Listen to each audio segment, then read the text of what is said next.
ओम वंशी विभूषितकरां नवनीतदाभां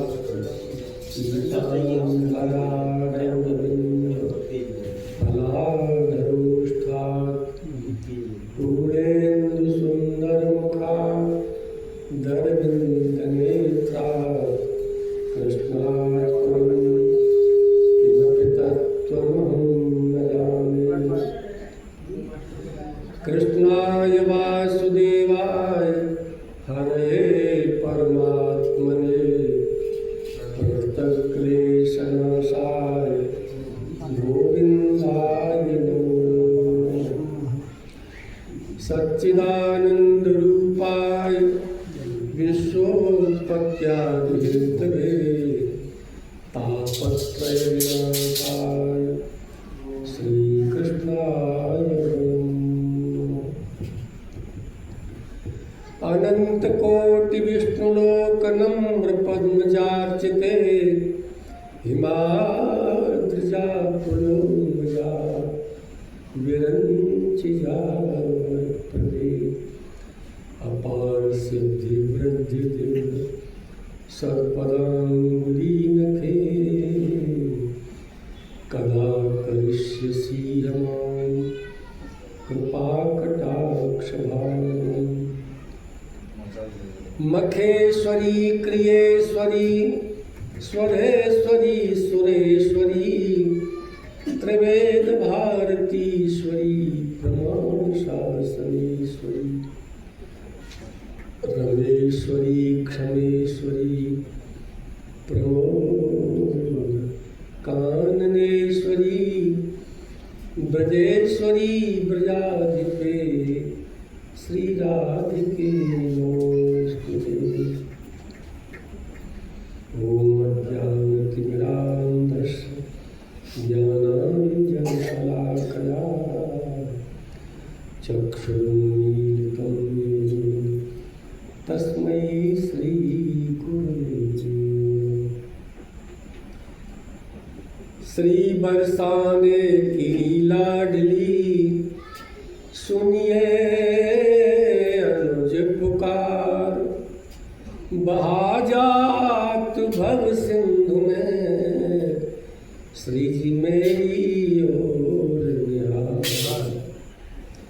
तनिक सहारा दीजिए डूब रहा मझधार, छोड़ोगी हर वेद को श्री जी कौन करेगा पार। छल धोखा और द्वेष का ये पुंजभूत संसार, अविनाशी तेरे चरणों और संग में कृष्ण मुरार। मैंने अपने आप श्री जी दे दी तुमको डोर, आगे मर्जी आपकी ले जाओ जिसको।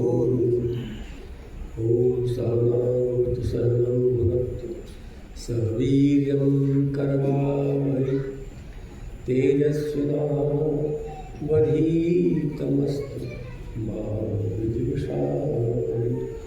ओम शांति शांति शांति।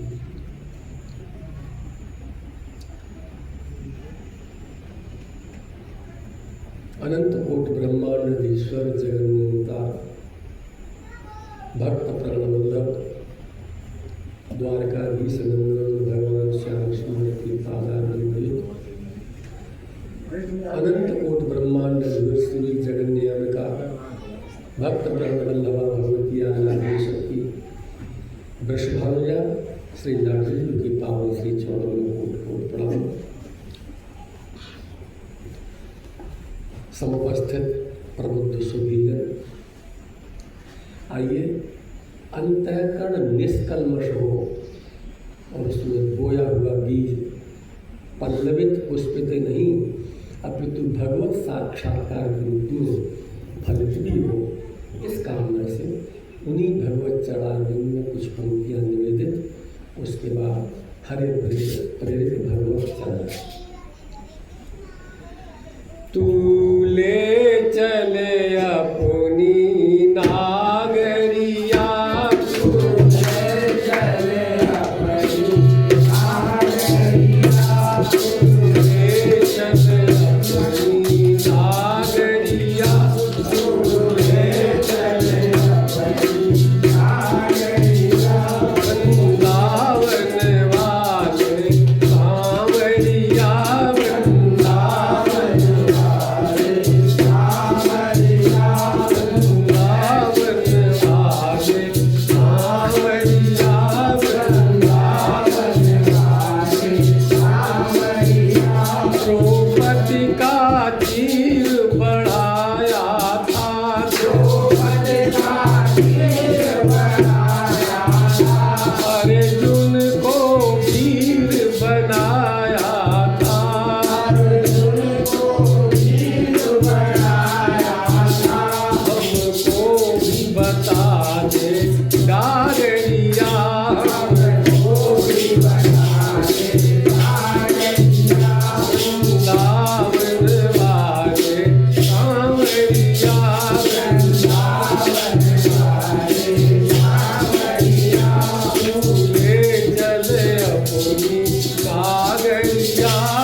नरसी का भात भरा तुमने, नरसी का भात भरा तुमने।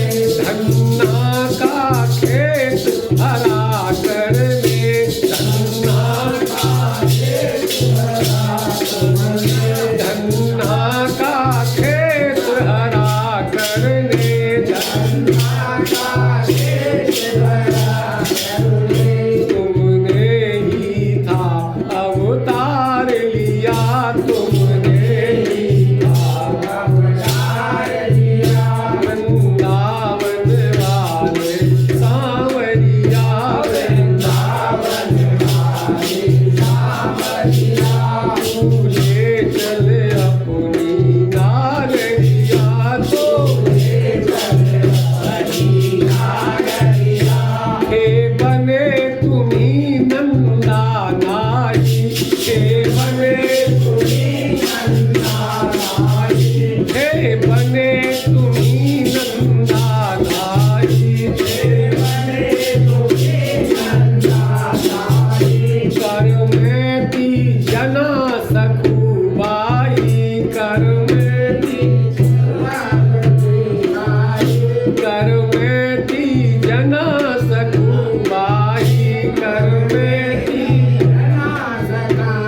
राधा कृष्ण भगवान की जय, श्री सद्गुरुदेव भगवान की जय, बोलिए भक्त और भगवान की जय, बोलिए अम्बे मैया की जय, बोलिए आंजनी कुमार की जय, जय जय श्री राधे श्याम सीताराम। देखिए सुंदरकांड का पाठ चल रहा था अभी, उसमें दो पात्र ऐसे हैं, कभी आपने ध्यान दिया हो, दोनों एक दूसरे के चेला हैं और दोनों एक दूसरे के गुरु हैं। वैसे मानस में और भी दो हैं, एक भक्त है एक भगवान है, तो दूसरे भगवान है दूसरे भक्त है। भगवान शिव के आराध्य कौन है? राम जी। और राम जी के आराध्य कौन है? भगवान शिव। दोनों एक असल में तत्वतः ये अभिन्न है। इसलिए गोसाई जी को मानस में एक जगह लिखना पड़ा, शिवद्रोही सोनर मोह सपने नहीं भावा। शिव का द्रोह करे और मेरा भक्त बने, ऐसा भक्त मुझे स्वप्न में भी प्रिय नहीं है। अब भगवान शिव कहते हैं कि मेरे राम जी आराध्य देव हैं, उनकी निंदा करे और मेरा उपासक हो रावण जैसा हो, तो मेरी कृपा की उपलब्धि नहीं हो सकती। ठीक इसी तरह से सुंदरकांड, अच्छा सुंदरकांड को सुंदर ही क्यों कहा है? और कांड का कुरूप है, वो सुंदर नहीं है। बालकांड सुंदर नहीं है, अयोध्या कांड, अरण्य कांड, किष्किंधा कांड, लंका, जितने कांड है सुंदर सब है, लेकिन इसमें सुंदरता कुछ विलक्षण है। क्या सुंदरता है इसमें? हनुमान जी गारंटी लेते हैं। देखो दो भक्त हैं, एक विभीषण जी जिनको भगवती सीता रूपी भक्ति तो प्राप्त है, ध्यान देना, सीता रूपी भगवती भक्ति तो प्राप्त है, लेकिन ज्ञान रूपी राम अनुपलब्ध है, उनकी खोज में है। राम नाम जप रहे हैं लेकिन राम जी नहीं मिले अभी तक। भगवती भक्ति रूपी सीता तो मिली हुई है, तो अधूरापन है। भक्ति तो मिली है, किसी को भक्ति तो हो लेकिन ज्ञान न हो, अपूर्ण है, ये ध्यान रखना। अच्छा किसी को, हनुमान जी हैं, उनको राम रूपी ज्ञान तो प्राप्त है, भगवान राम की शरण में, लेकिन भगवती भक्ति रूपी सीता की खोज में वो अभी तक नहीं मिली, देखी भी नहीं है उन्होंने। क्यों? बोल हनुमान जी राम जी को मिले रेशम पर्वत पर और सीता जी पंचवटी से ही विदा हो गई, तो सीता जी को देखा भी नहीं। अच्छा जिसको देखा न हो और उसकी खोज करना, जिसका तुम्हारे पास फोटो हो, न कोई वीडियो हो, न कभी कहीं देखा हो, और ऐसे तत्व को खोजना, ये हनुमंत लाल जी की विशेषता है। अनुपमता सुंदरकांड की ये है कि हनुमान जी को राम जी रूपी ज्ञान तो प्राप्त है, लेकिन भगवती भक्ति रूपी सीता प्राप्त नहीं है। तो अब ये दो अधूरे साधक हैं। कौन कौन? विभीषण जी जिनको भक्ति प्राप्त है, राम प्राप्त नहीं है, सीता जी प्राप्त है, राम जी नहीं मिले, और हनुमान जी राम जी मिले हैं, सीता जी नहीं मिली है। तो दोनों की अपूर्णता है। एक के पास अनुपम अद्वैत ज्ञान तो प्राप्त है, लेकिन जिस भक्ति से अंतःकरण निष्कल्मष होगा, पाप रहित होगा, वो भक्ति नहीं है। विभीषण जी को भक्ति तो प्राप्त है, भजन खूब करते हैं, बिनु हरि भजन न भवतरी, यह सिद्धांत आपके, लेकिन ज्ञान की खोज में है। ज्ञान नहीं मिलेगा तो भक्ति की पूर्णता नहीं होगी। और हनुमान जी को ज्ञान तो प्राप्त है, लेकिन भक्ति नहीं मिलेगी तो ज्ञान की पूर्णता नहीं होगी। इसलिए दोनों एक एक अंग में है, अपूर्ण है। तो हनुमान जी ने विभीषण जी से कहा, पहले तो हमें मिलवाओ, हम तुम्हारे नगर में, सीता जी ने हमें मिलवाओ। तो हनुमान जी को सीता जी से मिलने का सूत्र, फार्मूला किसने दिया? विभीषण जी ने। और उसी फार्मूले का आचरण करके हनुमान जी सीता जी तक अशोक वाटिका में पहुंचे और दर्शन हुए। अब विभीषण जी की बारी आई, देखो हमने तो अपना वायदा पूरा कर दिया, तो बोले आइए स्वागत है आपका। बहाना कुछ भी बने, लेकिन अध्यात्म की दृष्टि से मानस को देखेंगे सुंदरकांड को, तो जब लात मरी कुछ भी हुआ तो असल में हम तुम सब विभीषण ही हैं। जब तक लात नहीं पड़ती कस के तब तक भगवान के चरणों में हमारे जन्मभूमि में एक व्यक्ति है, पंडित जी हैं, वो कहते हैं कि बेटाओं ने तो उठा उठा के पटक दिया है कई बार, लेकिन नातियों में थोड़ा सा मोह है, इनके जूते और पड़े तब वैराग्य हो। ठीक है, तो संसार। अच्छा एक बात देखो, कई लोग भागे, सुग्रीव ही नहीं भागे, और भी लोग भागे। द्रौपदी जी साड़ी घिस रही थी तो पहले समाज को देखा, आशा नहीं जगी, फिर दरबार को, वहाँ भीष्म पिता में द्रोणाचार्य, कृपाचार्य है, पांचों पति बैठे, इन सब की ओर देखा, निराश हुई। पांडवों की ओर देखा, सब गर्दन झुकाए बैठे हैं। चित्त तो उनका, ये जीव का स्वभाव है, पहले संसार की ओर भागता है। आप रिश्तेदार में भागेंगे पहले, फिर परिवार में भागेंगे, कुछ मिल जाए, नुकसान हो गया है, जब कहीं से दाल नहीं गलेगी तब अंतिम में भगवान की ओर भागते हैं। गजराज भी भागे, यही स्थिति द्रौपदी वाली गजराज की है। सुग्रीव भी भागे, पहले संसार। अच्छा, वाल्मीकि रामायण को आप पढ़ेंगे तो जितना भौगोलिक ज्ञान सुग्रीव को है रामादल में, उतना और किसी को नहीं है। उन्हें संसार में कौन से पहाड़ पर कौन सी प्रजाति के बांदर रहते हैं, कौन से पहाड़ पर कौन सी प्रजाति के वृक्ष रहते हैं, उनका सेनापति कौन है, ये सुग्रीव के बराबर किसी को नहीं पता है। बोले कौन सा भूगोल पढ़ा था, कौन से कॉलेज में? बोले जब बाली ने रौदा था पिछाई की और भगाया, तो उस क्लास में सुग्रीव जी ने ये सब पढ़ा। भागते भागते संसार के सब पहाड़ों पर गए, शरण कहीं नहीं मिली, तो तब का इनको ज्ञान है कि कौन से पहाड़ पर कहाँ कौन रहता है, कौन सेनापति है। दुनिया की ओर भागे, फिर मंत्रियों की सहयोग लिया। 4 मंत्री हैं सुग्रीव जी के, हनुमान जी हैं, वरिष्ठ हैं, जाम्बुवंती जी हैं, नल हैं, नील हैं, चारों साथ रहते हैं। अंतिम में जब कहीं दाल नहीं गली, और तो और राम जी ने भेजा कि 2-2 हाथ करो, तो मेरी प्रतिज्ञा है एक ही बाण में बाली को धराशायी कर दूंगा। सुग्रीव जी भी गए। अब तारा को समझ में आ गई, जो सुग्रीव कल तक डरता रहा है, भागता रहा है दुनिया में, वह टाल ठोक रहा है गेट पे आकर के, फाटक पर, किसकिंदा के पर, तो कोई तो इसके पीछे किसी का हाथ है, कोई तो बलवान है जिसके बल पे यहाँ तक आया है। लेकिन बाली ने अपनी पत्नी की एक बात कान नहीं धरी। खैर लड़े दोनों, अब दोनों एक रूप है, प्राय है दोनों की शकल, चेहरा, कटकाठी सब एक जैसी है। तो राम जी थोड़े से, अच्छा इसमें संकेत भी है, क्या भगवान भी भ्रमित हो सकते हैं? नहीं होते। लेकिन हम लोगों के लिए संदेश है कि जीव तभी भगवत चरणारविंद की शरण में जाएगा जब संसार से ठोकर लग जाए। वैराग्य तो तभी होगा। एक दिन मैंने कहा था मन से कि विचार सागर में कहा है दोहा, वैराग्य की परिभाषा क्या है? बोले ब्रह्मलोक के सुख तक होय सबन को त्याग, वेद अर्थ ज्ञाता मुनि ताय कहत वैराग। अरे ब्रह्मलोक की तो कौन कहे, जललोक, तपलोक, ये भी लोग ऊपर के हैं।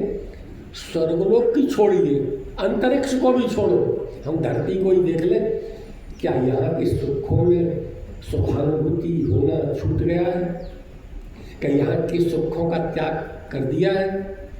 क्या यहाँ के सुखों में स्पृहा नहीं है? तो कहाँ वैराग्य बोलो? वेदांत को लक्ष्यधार मंत्र से बोलना बहुत आसान है, लेकिन क्या व्यावहारिक जीवन में इनकी सुख की उपलब्धि इच्छा खत्म हो गई है? खैर सुग्रीव ठोका ठाकी हुई, और बाली को तो वरदान प्राप्त है कि जो भी युद्ध में सामने आएगा उसका आधा बल तो ड्योड़ा हो गया अपना पहले से, आधा उसका आ गया, उसमें रह गया 1/4। वही हुआ, ठोक पिट करके। अब सुग्रीव देख रहे हैं कि मरवाई डालोगे का, अंतिम में भग लिए कैसे प्राण बचा करके। तो राम जी से कहा कि मरवाई भेजो, जब तुम्हें कुछ करना ही नहीं था, वो तुम्हें बचाया प्राण बचा करके, दांव पेच खेल करके, नहीं तो तुमने तो कोई कसर छोड़ी नहीं। राम जी ने कहा अच्छा अब की बार हम माला पहना के भेजते हैं, तो माला से पता लग जाएगा कि तुम में और बाली में क्या अंतर है। खैर राम जी ने एक ही बार में धराशायी कर दिया बाली को। तो सुग्रीव भगवत चरणारविंद में, पूरी कथा को नहीं ले रहा, सुग्रीव भगवान के चरणों में कब गए? संसार में भाग लिए, पार नहीं पड़े। प्रियजनों की संगति भी ले ली, पार नहीं पड़े। ये तीसरा जीव की स्वाभाविक प्रवृत्ति है, पहले संसार में भागता है, आप भी भागते हैं, फिर कोई बैंक बैलेंस की ओर भागता है, वो भी नहीं मिला, रिश्तेदारी खत्म, सब छोड़ गए संग। तब देखता है द्रौपदी की तरह, दुख हरो द्वारिका नाथ शरण में तेरी। कब पुकारा द्रौपदी ने? और आप सुनना, उस समय भगवान कहाँ बैठे थे? भगवान तो देख रहे हैं कि मुझे बुलाए तो सही। अच्छा, तुमने दुनिया को न्योता दिया, लड़के की शादी है, सबको कार्ड भेजे, और भैया को नहीं पूछा, कहा भी नहीं कि तू आ जाइए काम करवा ली, तो भैया में नहीं भी स्वाभिमान होगा तो आएगा वो। दुनिया को कार्ड, पूरे गांव को कार्ड, रिश्तेदारों को, और तेरे मेरे से मुँह से भी नहीं कहा। वो तो अच्छा है, एक भाई बिना बुलाए भैया के पहुँच गया, तो मोहल्ले वाले ने कहा तुम्हें तो बुलाया नहीं, तुम फिर भी आए हो। तो परिहास में बोला, बोले भैया ही तो मुझे भूलो है, मैं थोड़ी भैया भूलूँ है। खैर, जीव की स्वाभाविक प्रवृत्ति है। अब यह सुंदरकांड की विशेषता है, सुंदर इसलिए है कि इसमें कई अनुपम, अद्भुत, अवर्णनीय विषयों का वर्णन किया गया है। मैं आपको एक बात छोड़ के जा रहा हूँ। रामचरितमानस के बालकांड की शुरू में जो स्तुति है 7 श्लोकों से, वर्णानाम वर्षंगानाम रसानाम छंदसामपि, यहाँ से लेके नाना पुराण निगमानम सम्मतम रामायणे निगदितम क्वचिदन्योपि। कोई तो कल एक व्यक्ति कह रहे थे हम रामायण को प्रमाण ही नहीं मानते। मैं सुना था अपने कानों से, आपके गांव के महापुरुष थे। गोसाई जी कहते हैं कि रामचरितमानस का प्राकट्य कहाँ से हुआ है, जन्मी कहाँ है। गोसाई जी कहते हैं कि रामचरितमानस नाना पुराण, 18 पुराण, 18 उपपुराण, ये सब अनेक नाना पुराण, निगम, वेद, आगम शास्त्र, इन सबके हस्ताक्षर है मानस में पास। नाना पुराण निगमागम सम्मतम, इनकी सम्मति है, हस्ताक्षर कहें इनसे। सम्मतम यद रामायणे निगदितम, रामायणे प्रकटितम, रामायण का प्राकट्य, उद्भव, जन्म जो हुआ है इनमें से हुआ है। रामायण निगदित है इनके द्वारा, रामायण निगदितम। लेकिन जो तीसरा चरण है, चौथा चरण है ना, दूसरी लाइन का अंतिम शब्द, उस पर ध्यान देना। इतना कहने के बाद गोसाई लिखते हैं नाना पुराण निगमागम सम्मतम यद रामायण निगदितम क्वचिदन्यतोपि। क्वचित माने कुछ, अन्य माने और, अपि माने भी, कुछ और भी है। कभी इस पर आपने विचार किया? वो कुछ और भी क्या है मानस में, जो चारों वेदों में ब्रह्मा जी नहीं लिख पाए, 6 शास्त्रों में उनके तत्त ऋषि मुनि नहीं लिख पाए, 18 पुराणों में व्यास जी नहीं लिख पाए। तो वेद, शास्त्र, पुराण, इन सब में ऐसा कौन सा चैप्टर गोसाई जी ने मानस में लिखा जो कहीं कुछ और भी है?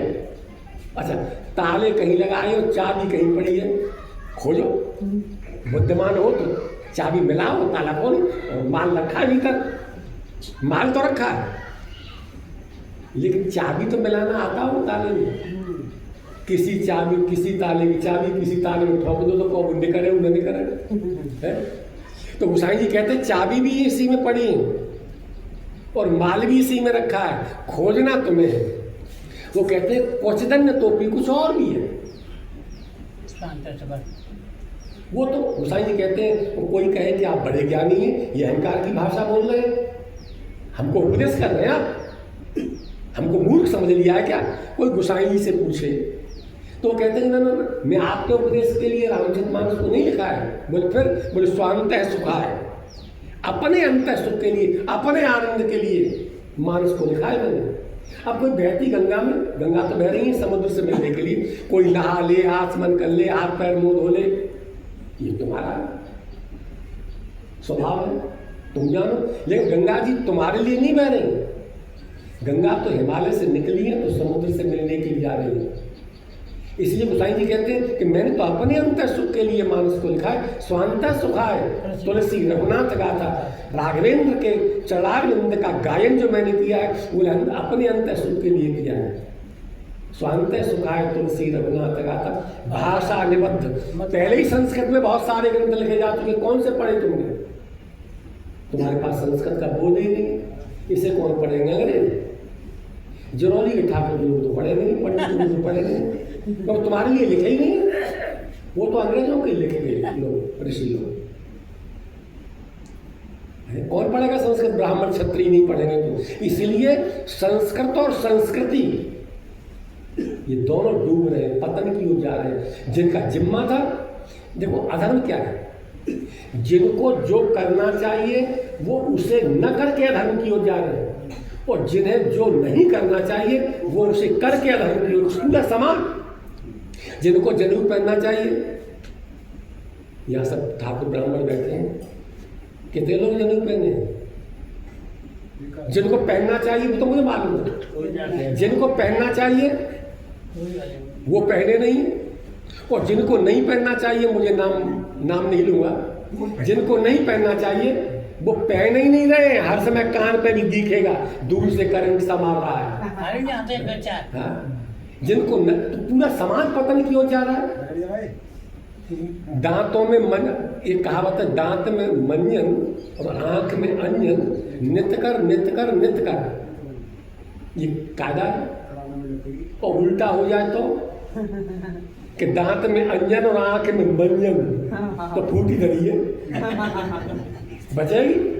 तो वो समाज में ये उल्टा हो रहा है कि जिनको आहुति देनी चाहिए, जिनको हवन करना चाहिए वो तो नहीं कर रहे, जिनको जनेऊ पहनना चाहिए चांद, जिनको यज्ञोपवीत पहनना चाहिए वो नहीं पहन रहे। आधी किलो के 2 किलो के कपड़े तो पहन सकते हैं। लोग कहते हैं सदत नहाए, क्यों? क्या कुंडल को है? 1 कुंडल की बोरी सद जाए पीठ पे है, जनेऊ ना सदनो। वाह भाई, यज्ञोपवीत नहीं है तो ना तर्पण करने के अधिकारी। श्राद्धों में भी निकल के गया, आपने पितरों को जल दिया होगा, मिला उनको, ग्रहण कर लिया उन्होंने। इसलिए तुम्हारे जितने करते हैं वो केवल दिखावा ज्यादा है, विधि नहीं है उसमें। गोसाई जी मानस में लिखते हैं, विध निषेधमय कलिमल हरणी, राम कथा रविनंदन बरनी। ये निषेधात्मक और विधियात्मक कथा है। तो विधेय क्या है? चोटी रखाओ, जनेऊ पहनो, संध्या करो। कौन करेगा इस काम को? बाल बच्चे पालते पालते जीवन निकल गया, मरते दम तक ये सब करते रहोगे तो इसे कब करोगे? जनेऊ कब पहनो? किस जन्म में पहनेंगे आप? चोटी कब रखाएंगे? धोती कब पहनेंगे? संध्या कब करेंगे आप? इसे कौन करेगा? और जिनको नहीं करना चाहिए उन्हें कोई कह भी नहीं रहा कि तुम करो, वो कर रहे हैं चौथे वर्ग के लोग। इसलिए पूरा समाज पतन की ओर जा रहा है। गोसाई जी यही तो मानस में कहना चाहते हैं, विध निषेध कल। डॉक्टर भी कहता है, विधि कहती है, वैद्य कहता है इसको दूध के साथ लेना है दवाई। और परहेज क्या कहा डॉक्टर साहब? बोल खटाई मत खाना, चावल मत खाना, ये मत करना, वो मत करना। अच्छा, और रोगी कहे कि डॉक्टर साहब खटाई में मोह चार परो करने के लिए, तुम खटा क्यों परो करने के लिए ने खटाई खाई। डॉक्टर कहे भाई उल्लू, दवाई का कुंटल 2 कुंटल में भूल तो नहीं गई। तो निषेध भी, एक बार को दवा न खाओ लेकिन परहेज ठीक करो तो रोग ठीक हो जाएगा। दवा में खाओ एक बार को, लेकिन परहेज ठीक हो तो रोग ठीक हो जाएगा। लेकिन दवा रोज खाओ, परहेज मत करो और परहेज मत करो जीवन में, कभी जो ठीक हो जाओ। तो हमारे धर्म क्षेत्र में, भक्ति के क्षेत्र में, शास्त्रों के क्षेत्र में भी विधि और निषेध दोनों है। थर्मामीटर देखा है बुखार नापने के लिए, तो पारे की ओर से लगाते हैं, गांठ में लगाओ चाहे मुंह में लगाओ, पारे की ओर से लगाओ 2 मिनट में, only 2 minute after temperature to hand, 2 minute में आपका बॉडी का टेम्परेचर निकाल के दे देगा। और कहीं भूल से उल्टा लग जाए तो 2 मिनट का द्वैसा लटका रहा को खूंटा की तरह रिजल्ट निकलेगा कुछ। तो विधि नहीं है, विधि उल्टी हो गई है, उसकी विधि है, उसका तरीका है, पारे की ओर से लगाइए 2 मिनट में निकाल के दे दें। शास्त्र में हम लोगों से सबसे बड़ी भूल यहाँ होती है कि करना कुछ चाहिए और कर कुछ रहे। मैंने कई कथाएं इस बात को छोड़ दी, लेकिन यादव जी आए मेरे पास, जब आगरा रहता था, कथा के लिए किसी ने भेज दिया, सब बात निश्चित हो गई पूरी।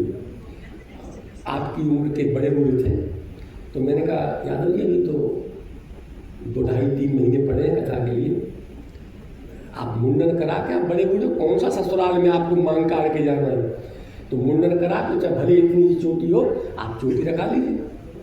तो कहा तो उन्होंने प्रयास नहीं था, मजाक में बोले महाराज जी बिना चोटी के काम नहीं चलेगा। मेरा दिमाग खटक गया, हमने कि बिना चोटी के काम नहीं चलेगा, तो बिना भागवत सप्ताह कराए रोटी पच नहीं रही है, मत करा। कौन सा कोई पुरखे कह मरे कि तुम भागवत सप्ताह कराना। मैंने यादव जी मैं नहीं कर पाऊंगा। शुरू में ही समझौता वाली भाषा शुरू हो गई, तो कथा तक तो जाने कितने बार समझौते लगे। मैं कहूँगा स्त्रियों को आहुति नहीं देनी चाहिए, क्यों?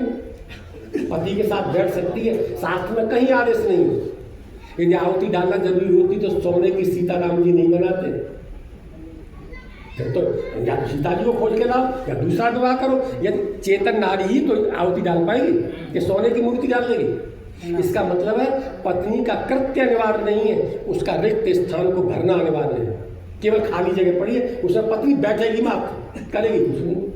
भागवत के प्रथम स्कंद के 4 अध्याय का 25वां श्लोक कहता है, स्त्री शूद्र द्विजबंधु नाम त्रयी, इन तीनों को न श्रुति गोचरा वैदिक कृत्य करने का अधिकार नहीं है। कौन कौन? स्त्री, पंडित जी की हो चाहे अदर की हो, स्त्री, शूद्र, ब्राह्मण क्षत्रिय वैश्य को छोड़ के जो भी दूसरे, स्त्री शूद्र द्विजबंधु, द्विजबंधु वैसे कहते हैं आइए द्विजबंधु आइए आइए, तो बड़ा खुश हो जाएगा, तो उसको पता तो है नहीं है कि द्विजबंधु का मतलब क्या है, बड़े खुश हो गए।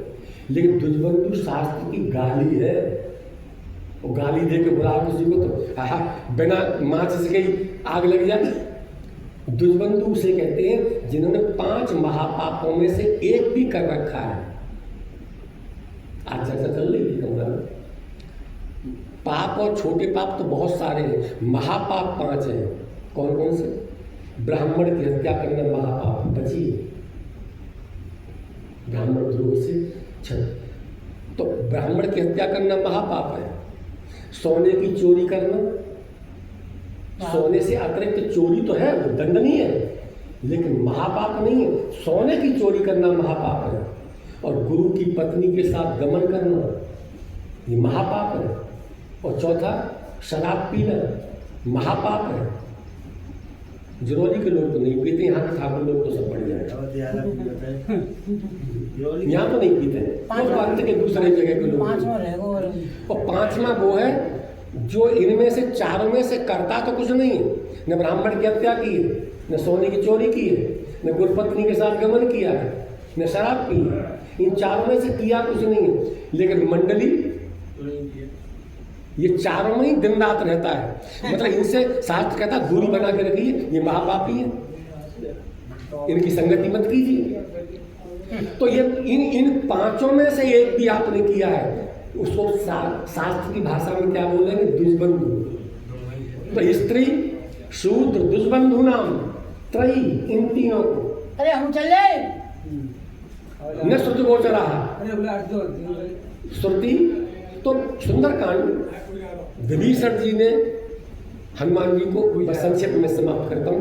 विभीषण जी ने हनुमान जी को भक्ति देवी भगवती आह्लादनी शक्ति वैदेही जनकात्मजा से मिलाया और हनुमान जी ने निमंत्रण दिया, बोला आइए पधारिए। और जब विभीषण जी पहुंचे तो आपको पता है क्या क्या शंकाएं थी। दुश्मन का भाई है, भेद लेने आया होगा, ये होगा वो होगा। राम जी ने कहा कुछ नहीं। हनुमान जी से पूछा आपका क्या विचार है? वो सरकार स्वीकार कर लीजिए। भगवान कहते हैं कोट विप्रबध लागे जाऊं, आप इतने पाप कर ही नहीं सकते जीवन में जितना क्षमादान मिलने का वहां पावर है। ठाकुर जी के चरण में भगवान की वाणी है, करोड़ों वैदिक ब्राह्मण वेदों को पढ़ने वाले ब्राह्मणों की हत्या कर रखी हो किसी ने। कोट विप्रबध लागे जाऊं, लेकिन आगे शरण तजऊ होता हूं। मेरे सच्चे मन से मेरी शरण में आ जाए। ये नहीं है गंगा जी पर सौगंध खाया है क्या कबूनी गिलास हाथ में आएगा तो गांव में आते विष्णु और फिर गंगा जी गए, फिर कसम खाया है, फिर आए लौट। तो ऐसे का तो कोई इलाज नहीं। ऐसे को तो शास्त्र भी समाधान नहीं करता है। लेकिन एक बार भूल समझ में आ जाए कि गलती हुई सो हुई अनजाने में, लेकिन अब नहीं करेंगे। तो भगवान कहते हैं कि आवे शरण। और एक बात कह करके वाणी को राम जी चित्रकूट पर लेटे हैं और लखनलाल जी चढ़ दबा रहे हैं। प्रयागराज से जंगलों में होते हुए गए तो कंटका कीड़ मार्ग से गए तो कांटे का जाल बिछा पड़ा है चरणों में। जैसे ही लखनलाल जी चढ़ दबा रहे तो तलवे में जैसे ही हाथ गया तो कांटे